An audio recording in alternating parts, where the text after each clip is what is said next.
ya Kak. Jadi garis kuasa kan kumpulan dari semua titik yang memiliki kuasa sama terhadap dua atau lebih lingkaran, tapi dua lingkaran. Nah di sini kan di gambarnya kan ada dua lingkaran tuh.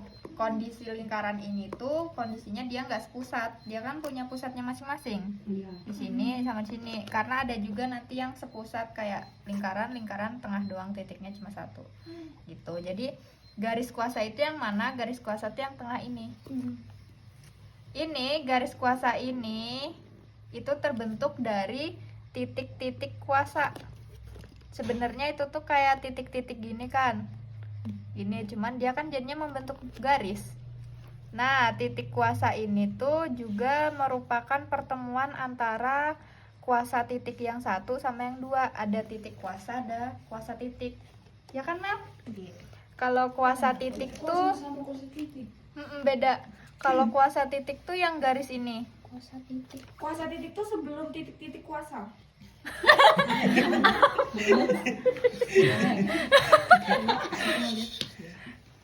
Kuasa titik tuh yang ini kan?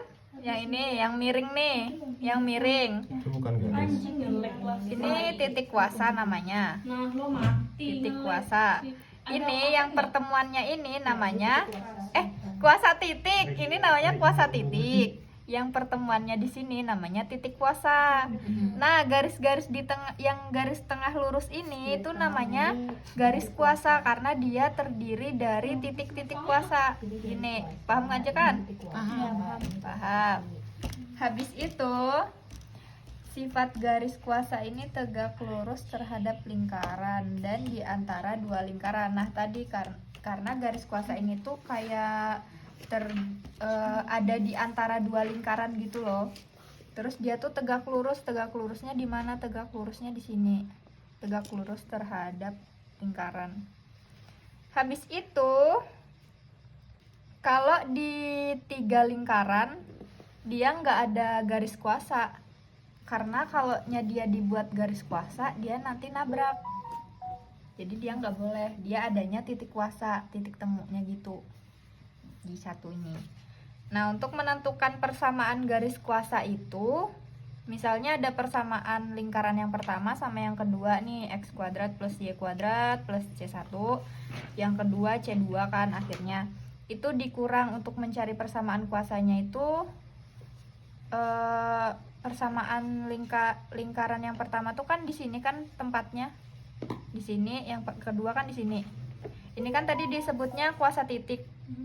Makanya di sini disimbolinnya sama K1 dikurang K2 sama dengan 0. Kenapa sih kok dikurang biar sama dengan 0? Karena kan dia harus sama. Panjang ini ke sini itu sama kayak ini ke sini. Kalau dia beda berarti dia bukan kuasa titik, dia nggak membentuk titik kuasa gitu. Kayak misalnya ini nih. Dia garis ini misalnya garis kuasanya katanya. Terus dia ada lingkaran di sini sama di sini. Ini kan udah beda nih kalau panjang ini dikurangin panjang ini. Kan nggak sama kan? Nah, itu nggak bisa disebut sama titik kuasa gitu. Ya kan? Nggak tahu. Nggak bisa disebut sama garis kuasa gitu loh. Pokoknya dia tuh harus sama. Antara yang satu sama yang satu tuh harus sama. Oh, lingkaran satu dan lingkaran dua. Iya, kuasanya tuh harus sama. Makanya di sini tuh rumusnya dia dikurang sama dengan 0 tuh. Terus kalau persamaan yang keduanya ini udah dikurang, hasilnya kan A1 dikurang A2X ditambah B1 dikurang B2Y ditambah C1 dikurang C2 sama dengan 0. Ini namanya persamaan garis kuasa gitu. Jadi ini yang pertama tuh kayak nyari persamaan garis kuasanya tuh gimana gitu.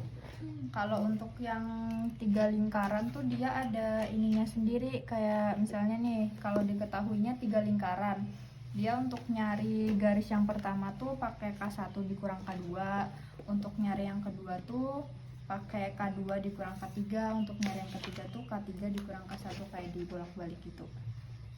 Gitu. Kalau 4 Kalau berarti 4 K3 dikurang K4. nggak tahu, nggak ada contohnya. Nggak ada kan video. Ya udah nggak ada berarti. Nah, ini 3. Kayak gitu ya. Sudah ya videonya ya. Matiin ya. Ini nggak dijelasin.